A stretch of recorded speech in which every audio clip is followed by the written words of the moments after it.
नमस्कार मेरे प्यारे मीठे मीठे बच्चों, कैसे हो।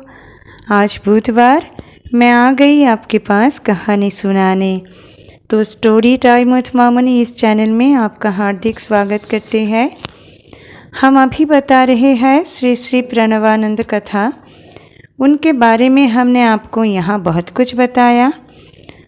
आज और भी 2-3 घटनाएं बताते हैं। तो बच्चों, पिछले दिन हमने बताया कि प्रभु जी ने कैसे एक बुढ़िया की मनोकामना पूरी की, उसकी मन की बात जानकर, है ना। आज और भी एक घटना बताते हैं जिसमें हम देखेंगे कि भगवान से कुछ भी छिपाना कठिन है। सब जान लेते हैं, हमारे मन की जितनी भी बात है भगवान सब जान लेते हैं।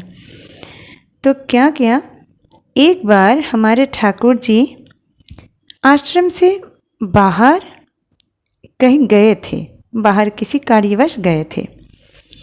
आश्रम में जो शिष्य सेवक थे वे अपना काम कर रहे थे।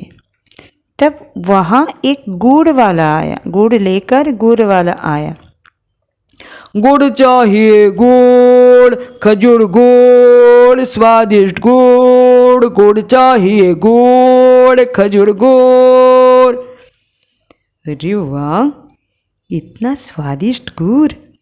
ये गुड़ खाने के लिए उन लोगों का मन व्याकुल हो गया, पर क्या करे, पैसा तो नहीं है उनके पास। एक सेवक के पास गुरु जी का दिया हुआ थोड़ा सा पैसा था। उससे उन लोगों ने क्या किया, वो गुड़ खरीद लिया खाने के लिए।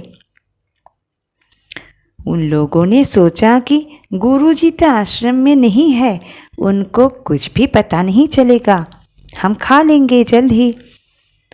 पर अरे बाप रे, वे लोग गुड़ कुछ ही पल में खाने ही वाले थे। एक सेवक ने आकर खबर दी, वो देखो गुरुजी आ रहे हैं। अरे बाप रे, क्या गुरुजी आ रहे हैं? वे तो अभी आने वाले नहीं थे, अब क्या करें? अरे बाप रे, हमने चोरी छिपे गुड़ खरीदा, ये तो गलत काम है, हमें ऐसा नहीं करना चाहिए था। शायद गुरुजी को सब पता चल गया होगा, अब क्या करें, अब क्या करें? ये सोचकर डर के मारे वे लोग वो स्वादिष्ट गुड़ तालाब के पानी में फेंक दी और सोचे गुरुजी को पता नहीं चला, कुछ पता नहीं चलेगा। गुरुजी आए, कुछ नहीं बोले, जैसे कि उनको कुछ भी पता नहीं है। उनकी पूजा की गई। जब भोजन का समय आया तब गुरुजी ने मुस्कुराते हुए कहा, बेटा वो खजूर गुड़ कहाँ है जो तुम खरीदे? मुझे नहीं दोगे क्या? दो दो, वो स्वादिष्ट गुड़ मुझे भी दो। सब तो चौंक गए, उनको समझ में आ गया कि गुरुजी को सब पता चल गया, क्योंकि वे तो मन की बात जानते हैं, उनसे कुछ भी छिपाना कठिन है। वे लोग उनके चरणों में गिर पड़े और क्षमा मांगने लगे।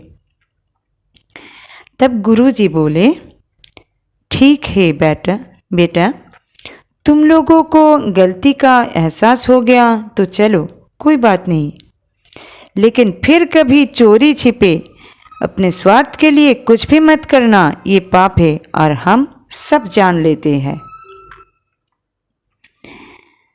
तो बच्चों, देखा, भगवान से कुछ भी छिपाया नहीं जाता।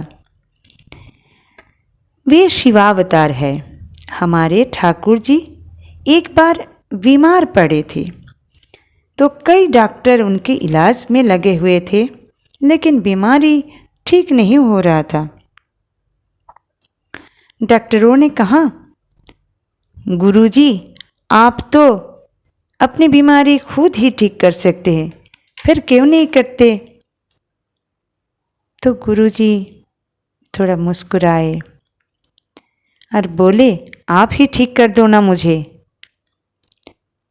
लेकिन डॉक्टर ने कहा, हम असमर्थ हैं, हम नहीं कर सकते, आपको ठीक नहीं कर सकते। गुरुजी कृपा करके आप अपने आप को ठीक कर लीजिए। तो डॉक्टर तो चले गए।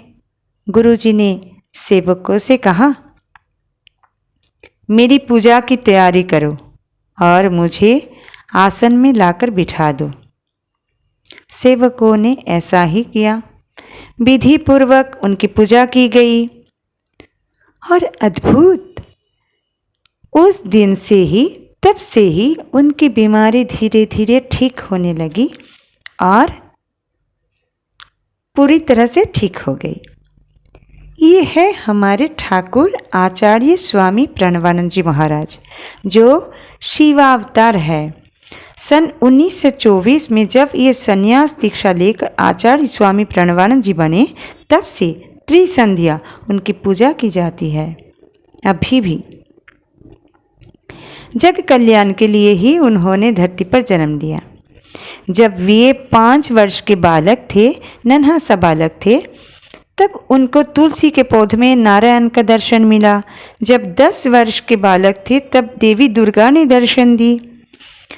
बचपन में ही उन्होंने हमको सिखाया कि अगर हम दृढ़ता से कुछ भी पाना चाहे तो हम वो पा सकते हैं।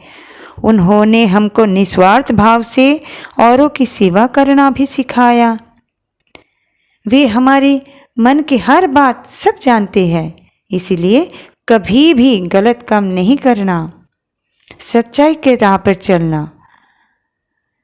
हम इतने दिनों से आपको जो भी बता रहे हैं वो सिर्फ सुनने के लिए नहीं बच्चों, जीवन भर याद रखने के लिए। अगर आप ये याद रखोगे तो आपका जीवन सफल हो जाएगा। आपने आचार्य स्वामी प्रणवानंद जी के बारे में बहुत कुछ जाना और भी बहुत कुछ बाकी है, लेकिन आप बच्चों के लिए बस इतना ही। तो चलो बच्चों, हम सब मिलकर प्रार्थना करते हैं, हे भगवान प्रणवानंद जी, हमें शक्ति दो ताकि हम सच्चाई के राह पर सदा चल सके। तो बच्चों, श्री श्री प्रणवानंद कथा आज यही समाप्त करते हैं। अगले बुधवार होली जो है, होली के बारे में बताना है। आप खुश रहना तब तक के लिए, और खुशी खुशी रंग गुलाल लेकर होली मनाना। तो बच्चों चलती है, नमस्कार।